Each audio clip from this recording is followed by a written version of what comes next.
susunod natin buksan ito sa part 2. Mag-ano kayo? Mag-comment. Part 2 o part 2 magbubukas tayo nito. Wait lang. Kailangan natin 1 ito. Okay. 4. Okay, 4 siya.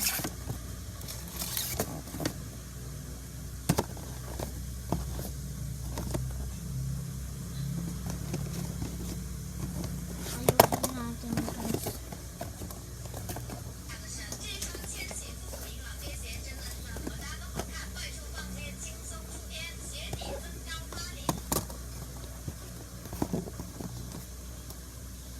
Guys.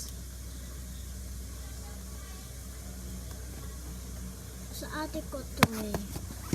Chinika niya lang lahat na kunyari na kuha niya lahat. Guys, part 2.